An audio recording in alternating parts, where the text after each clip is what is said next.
The rain had started as a drizzle when I left my apartment that October morning, but by the time I reached the coffee shop 3 blocks away, it was a full downpour. I burst through the door of Moonbeam Cafe, water streaming off my jacket, my glasses fogged beyond usefulness. "Lovely weather we're having," came a voice from behind the counter, warm with amusement. I pulled off my glasses and wiped them on my shirt, which was also wet, so this accomplished nothing. "Yeah, just taking my morning swim, you know how it is." The voice laughed, and when I finally got my glasses back on and could see clearly, I found myself looking at the most beautiful man I'd ever seen in real life. He was tall, maybe 6 feet, with dark curly hair pulled back in a small bun, warm brown skin, and eyes that crinkled at the corners when he smiled. He wore a green apron over a faded band t-shirt, and his forearms were covered in tattoos that disappeared under his rolled-up sleeves.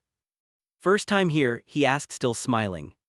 I realized I'd been starring. Yeah, just moved to the neighborhood last week." "Welcome, I'm Jordan." He extended a hand across the counter. "Adrian," his grip was firm, warm. I probably held on a second too long. "So, Adrian, who just moved here, what can I get you?" Fair warning, I make coffee pretentiously well. It's both my job and my entire personality. I couldn't help but smile. "Then I'll have to trust your judgment, surprise me." Dangerous words, I like it. He turned to the espresso machine, and I tried not to stare at the way his shoulders moved under his t-shirt as he worked. The cafe was nearly empty, just an older woman reading in the corner and a guy with headphones hunched over a laptop. The walls were exposed brick, decorated with local art and string lights. A chalkboard menu listed drinks with names like Existential Crisis and Caffeinated Bisexual. "You work here long?" I asked, just to fill the silence. "3 years. I also co-own it, which sounds fancier than it is. Mostly it means I'm here at 5 a.m. dealing with milk deliveries and crying over the books." He was doing something complicated with milk and steam. "What brings you to the neighborhood?" "New job, I'm a librarian at the university." "No way, I love that. What kind of stuff do you specialize in?" "Archives and special collections, old documents, rare books, that kind of thing." "So you're basically a book detective." "I've never thought about it that way, but yeah, basically." He finished whatever magic he'd been performing and slid a cup across to me. The foam on top had been sculpted into a perfect leaf pattern. "Wow," I said, "this almost looks too good to drink." "It definitely is too good to drink, but I'll allow it anyway." He leaned against the counter. "That's a maple cinnamon latte with oat milk. If you hate it, I'll make you something else for free." I took a sip. It was perfect, sweet but not too sweet, with warm spices that tasted like fall. "This is incredible." "I know," he said it without arrogance, just fact. "So will I be seeing you again, Adrian the librarian?" "If the coffee's this good, definitely." "Then I'll see you tomorrow or later today if you need an afternoon pick-me-up. We close at 7. I paid, dropping too much into the tip jar because I was flustered, and headed back out into the rain. As I walked to work, I couldn't stop smiling, even as water seeped into my shoes. I'd moved to Portland 3 weeks ago, leaving behind a bad breakup in Boston and a job I'd outgrown. At 31, I'd felt like I was starting over in ways that were both terrifying and exhilarating. New city, new job, new apartment with bare walls and boxes I still hadn't unpacked. I hadn't been looking for anything, especially not romance. The breakup with Marcus had been 6 months ago, but I was still raw from it, still waking up sometimes reaching for someone who wasn't there. But something about Jordan's smile had cracked something open in my chest. I returned to Moonbeam the next morning, and the morning after that. By the end of the week, Jordan had my order memorized. The usual, he'd ask when I walked in, already reaching for a cup. "Please." We chat while he made my drink, small talk at first, then deeper conversations. I learned he'd grown up in Portland, that he'd studied photography in college before getting disillusioned with it, that he'd opened Moonbeam with his best friend who'd since moved to Seattle. He loved horror movies and terrible reality TV. He was allergic to cats but desperately wanted one anyway. He was terrible at returning library books on time. "I have like $40 in fines at the Central Library," he admitted one morning. "It's gotten to the point where I'm too embarrassed to go back." $40, what did you do, steal the books? "I just forget, and then I feel guilty and avoid dealing with it, which makes it worse." That's the most relatable thing I've ever heard. I learned that he was funny and kind and got genuinely excited about things like finding the perfect milk-to-coffee ratio. I learned that he bit his lip when he was concentrating and that he had a habit of pushing his hair back when he was stressed, even though it was already tied up. What I didn't learn was whether he was single, or interested in men, or interested in me. I tried to gather clues. He wore a rainbow pin on his apron, but that could mean anything. He never mentioned a partner, but he also never flirted, at least not in a way that felt definitively romantic. He was just friendly, open, the kind of person who probably made everyone feel special. "You're overthinking this," my friend Sarah told me over the phone one evening. Sarah and I had been friends since grad school. She was the one who'd encouraged me to take the Portland job in the first place. "I'm not overthinking anything, I'm just getting coffee." "Adrian, you've gone to the same coffee shop every single day for 3 weeks. You don't even like coffee that much." She had a point. I was more of a tea person, actually. "Okay, fine, maybe I have a small crush, but I don't even know if he's gay." "Did you try asking him?" What am I supposed to say? "Hey, are you interested in men?" Follow-up question, "Are you interested in me specifically?" I means, yeah, that would work. "I'm not doing that." "Then I guess you'll just keep buying overpriced coffee and yearning from a distance. Very Jane Austen of you." "I hate you." "You love me, now go talk to him like an adult." But I didn't talk to him, not about that. Instead, I just kept showing up day after day, ordering my maple cinnamon latte and chatting with Jordan like we were friends, just friends. Until the day everything changed. It was a Saturday in early November, and I'd come to Moonbeam in the afternoon to escape my apartment and get some work done. I'd brought my laptop and a stack of documents I needed to catalog for the university's digital archive. The cafe was busier than usual, people escaping the rain, couples on dates, students studying. I'd claimed a corner table and been working for about an hour when Jordan appeared with a cup I hadn't ordered. "Break time," he announced, setting down what looked like hot chocolate with whipped cream. "You've been frowning at that computer for way too long." "I didn't order this." "It's on the house, consider it a public service. I was worried your face might get stuck like that." I laughed despite myself. "My face is fine." "If you say so," he gestured to the empty chair across from me. "Mind if I sit? We're actually kind of slow right now and my coworker can handle it." "Please," I moved my papers to make room. Jordan folded his long frame into the chair, looking around at my work. "What are you doing?" "Cataloging a collection of letters from the 1920s. They were donated by someone's grandkid." That sounds either really boring or really fascinating, I can't tell which. Bit of both. They're mostly mundane grocery lists, complaints about the weather, but every now and then there's something that just... I paused, trying to find the right words. It's like this window into someone's life, their hopes, their fears. This one letter I read earlier, the woman was writing to her friend about being in love with someone she couldn't have. It was heartbreaking. Jordan was quiet for a moment. Why couldn't she have them? It's not entirely clear. Reading between the lines, I think it might have been another woman. But in the 1920s, you couldn't exactly be open about that. That's awful. Yeah, I took a sip of the hot chocolate. It was perfect, rich, and not too sweet. Sometimes I think about how different things are now. I mean, obviously we still have a long way to go. But at least I can sit in a coffee shop and talk about a lesbian love story from 100 years ago without worrying about being arrested. Jordan met my eyes. "So you're..." My heart jumped into my throat. This was it, the opening I'd been too scared to create myself. "Gay, yeah," I tried to keep my voice casual. "Have been my whole life, turns out." "Same," he said it simply like it was the easiest thing in the world. "Well, bi, technically, but yeah." Oh, something warm bloomed in my chest. That's good to know. We sat there for a moment, something new hanging in the air between us. "So," Jordan said, a small smile playing at his lips. "Do you want to maybe get dinner sometime? Like not here, an actual restaurant with food that isn't just pastries." I felt like my entire body was smiling. I would really like that. "Yes. Yeah. Okay, cool, great," he was grinning now. "I'm off tomorrow at 7, does that work?" "That works perfectly." "It's a date then." A date, the word sent a thrill through me. It's a date, I agreed. Jordan stood up, still smiling. I should get back to work before my employee stages a mutiny, but I'll text you the details. You're in the system from your loyalty card, right? That's either convenient or slightly creepy. I'm choosing convenient. He started to walk away, then turned back. Hey, Adrian. Yes. I'm really glad you moved to Portland. Me too, I said softly. After he left, I sat there staring at my computer screen without seeing it. I felt light, buzzing with possibility. For the first time since moving here, maybe for the first time since the breakup, I felt like maybe I was exactly where I was supposed to be. My phone buzzed, a text from an unknown number. This is Jordan from the coffee shop where you definitely don't come every day just to see me. How do you feel about Thai food? I saved his number and texted back. I have no idea what you're talking about, but Thai food sounds great.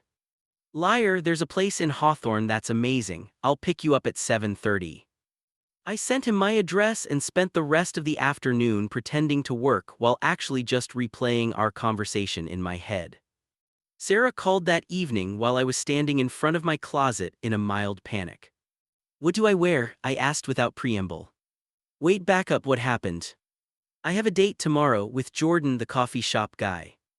Oh my God, see, I told you to just talk to him. I didn't talk to him, he talked to me, but that's not the point. The point is I have nothing to wear. You have an entire closet full of clothes. I have work clothes and clothes I've owned since college, nothing date appropriate. Adrian, breathe, what kind of restaurant is it? Thai place in Hawthorne, he said it's casual. Then wear your dark jeans and that green button-down, you look good in green. I pulled out the shirt, this one. Yes, and please tell me you're not going to spend the next 24 hours spiraling. I'm not spiraling. You're absolutely spiraling. She was right, of course. I spent that entire night and the next day in various states of anxiety. What if the date went badly? What if we had nothing to talk about outside of our coffee shop interactions? What if I was a terrible kisser and he never wanted to see me again? By the time 7:30 rolled around, I'd changed clothes 3 times and was seriously considering canceling. Then my doorbell rang. Jordan stood in my doorway wearing jeans and a leather jacket over a white t-shirt. His hair was down for the first time since I'd met him, dark curls falling past his shoulders. He looked unfairly good. Hi, he said, smiling that smile that had been the cause of my spiral in the first place. Hi, I managed, you look nice. Thanks, you too, ready. I grabbed my jacket and followed him out to his car, an old Subaru covered in bumper stickers. Sorry about the mess, he said, moving a coffee cup and some papers from the passenger seat. I basically live in here between the cafe and life.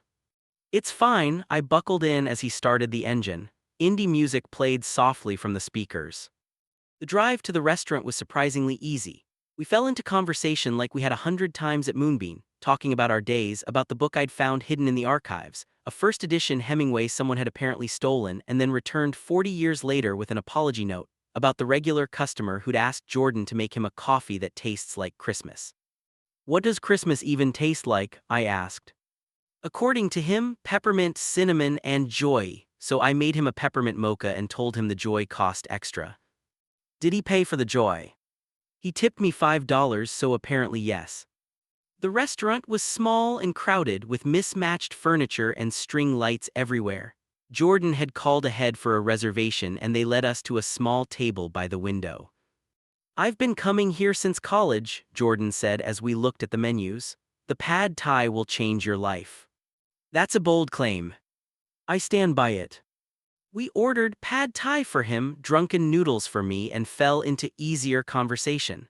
Jordan told me about growing up in Portland, about his chaotic Filipino family who thought he was wasting his potential working in a coffee shop. My mom keeps sending me job listings for real careers, he said, making air quotes. Last week it was an accounting firm, the week before that pharmaceutical sales.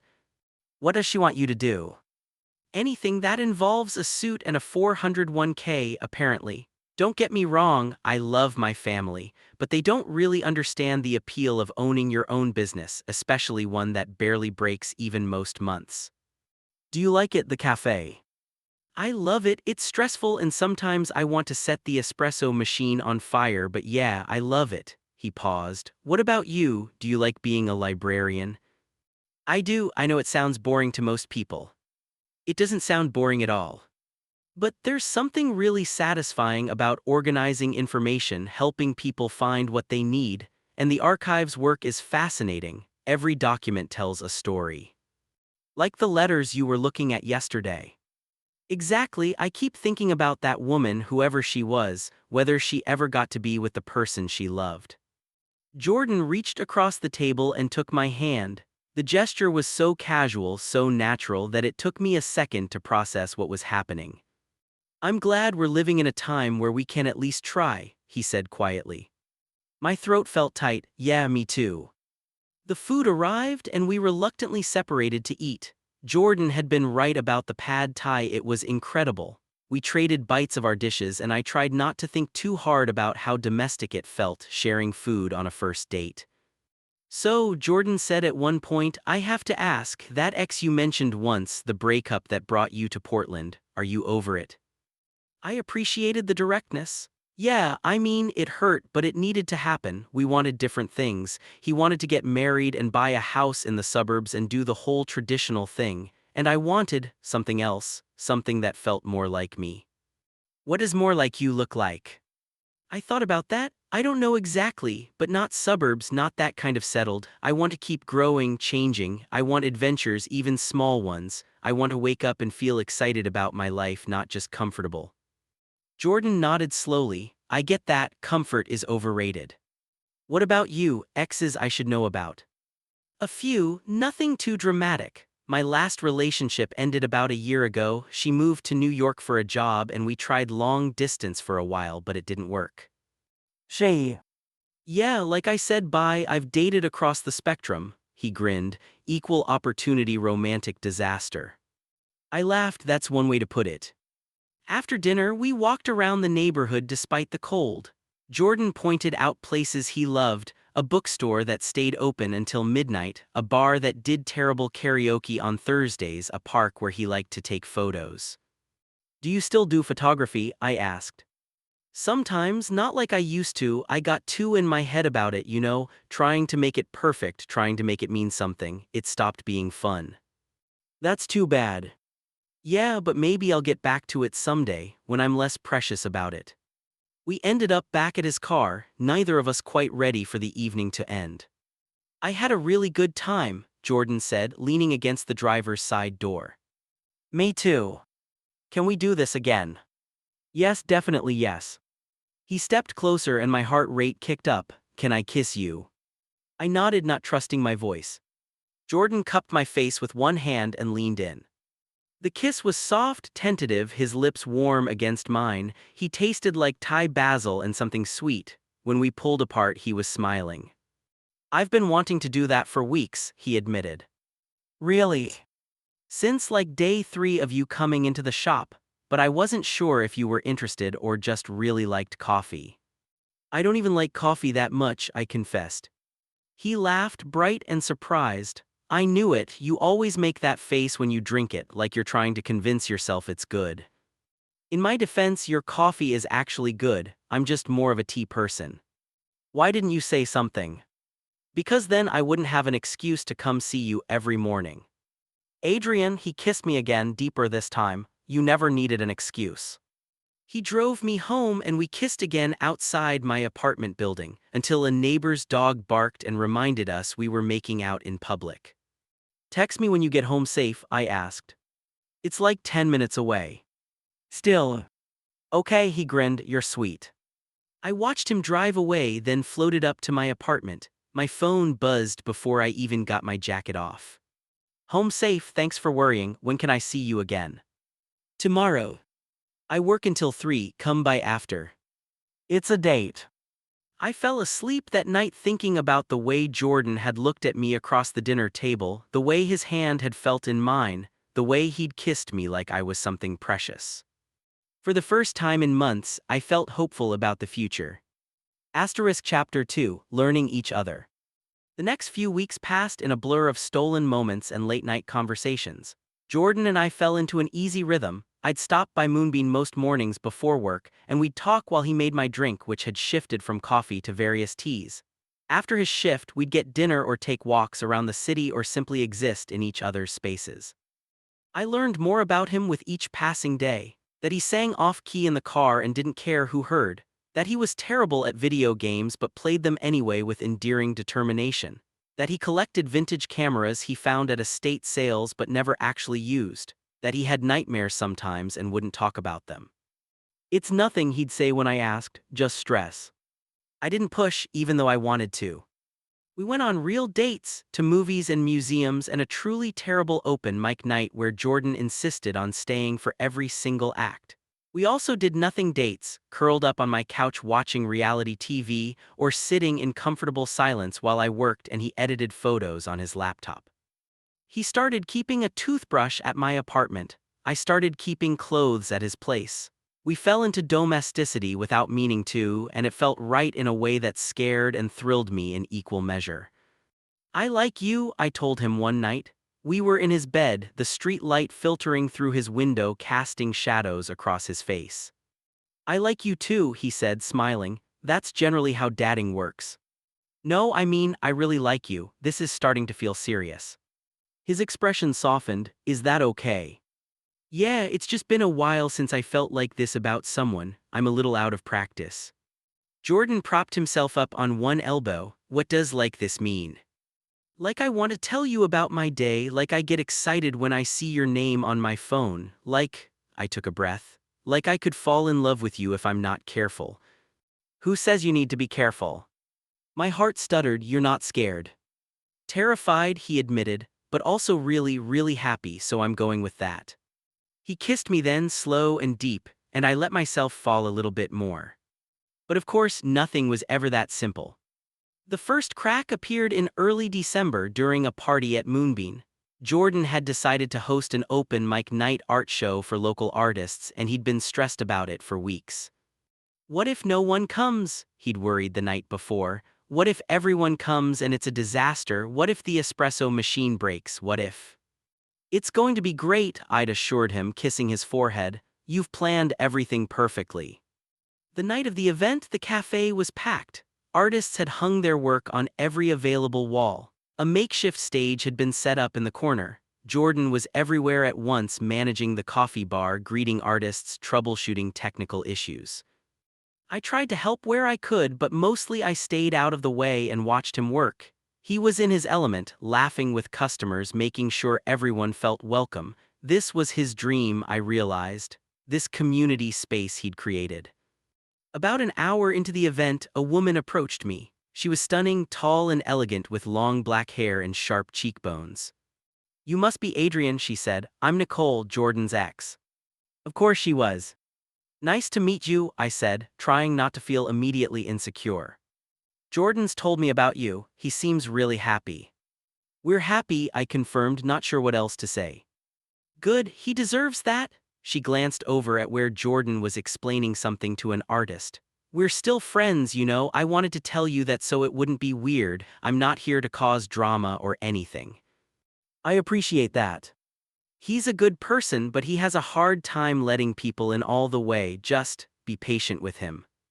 Before I could respond, Jordan appeared at my side, slightly frazzled. "Nicole, I'm so glad you came." He hugged her, then turned to me. "Have you two met?" "Just now," Nicole said smoothly. "I was just telling Adrian what a lovely event this is." "Thanks, it's been chaotic but good." His phone buzzed and he glanced at it, frowning. "I have to deal with a supplier issue. Can you two excuse me?" After he left, an awkward silence fell between Nicole and me. "So," she said finally, "how long have you two been together?" "About a month and a half. Still in the honeymoon phase, then." I didn't like her tone. "Is there something you want to say?" "No judgment. Jordan and I were great in the beginning too. It's the long term that's hard for him. He gets restless, starts pulling away." She paused. "I'm not trying to scare you, just giving you a heads up." She drifted away then, leaving me with an uncomfortable knot in my stomach. Was she right? Would Jordan eventually pull away from me too? I found him later behind the counter making drinks. He looked exhausted but happy. This is going so well, he said, pulling me in for a quick kiss. Thank you for being here. Always, I said, pushing down my doubts. But Nicole's words stayed with me. Over the next few weeks, I found myself watching for signs of Jordan pulling away. When he was quiet, I wondered if he was withdrawing. When he needed space, I worried it meant he was losing interest. I knew I was being paranoid, but I couldn't help it. It came to a head 2 weeks before Christmas. Jordan had been stressed about the cafe's finances. December was usually busy, but they'd had an equipment breakdown that cost thousands to fix. He'd been working longer hours and I'd barely seen him. I miss you, I said one night on the phone. I miss you too, this is just temporary. Is it? Silence, what do you mean? Nothing, never mind. Adrian, talk to me. I worry sometimes that you're going to decide this is too much, that I'm too much. Where is this coming from? Your ex said something at the open mic about how you pull away when things get serious. Jordan sighed. Nicole said that. She said she wasn't trying to cause drama. Well, she did anyway, he sounded frustrated. Look, Nicole and I ended for a lot of reasons, and yeah, some of that was on me, but it's not fair for her to put that on you. So she's wrong. He paused. I don't know, maybe there's some truth to it. I do get scared when things feel too real, but I'm trying to be different with you. I'm trying to be better. I don't want you to be different, I just want you to be honest. I am being honest. I'm scared and stressed and worried I'm going to fuck this up, but I'm here. I'm not going anywhere. Okay, I said quietly, I believe you. After we hung up, I sat with my doubts. Was I being unfair? Was I projecting my own fears onto the relationship? Or was I seeing warning signs I should pay attention to? I called Sarah. You're overthinking this, she said immediately. I'm not. You absolutely are. This guy has been showing up for you consistently for weeks. One comment from an ex and you're spiraling. She knows him better than I do. She knows who he was with her. That doesn't mean she knows who he is with you. Sarah had a point, but fear doesn't listen to logic.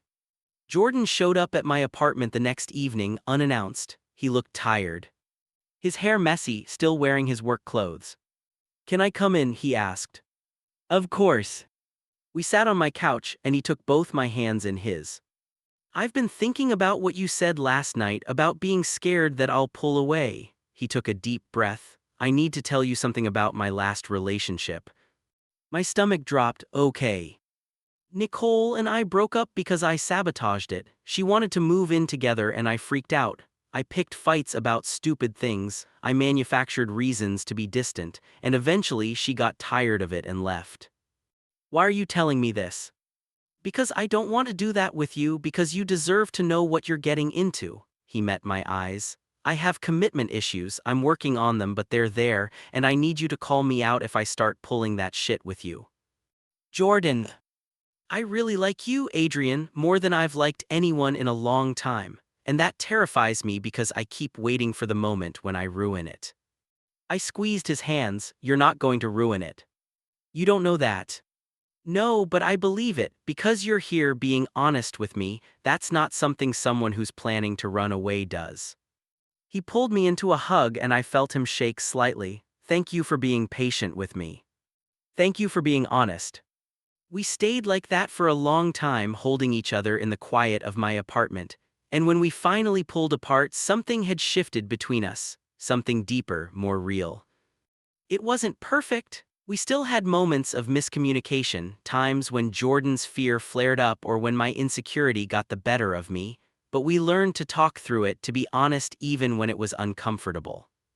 Christmas came and Jordan invited me to his family's celebration. I'd been nervous about meeting them, but they welcomed me with open arms, literally. His mother hugged me the moment I walked in the door. So you're the one Jordan won't stop talking about, she said, smiling. He's been much happier since he met you. Mom, Jordan said, embarrassed. What? It's true. The evening was chaotic and warm, full of food and laughter and Jordan's nieces and nephews running around. His family asked me questions but never invasive ones, and they treated Jordan and me like any other couple.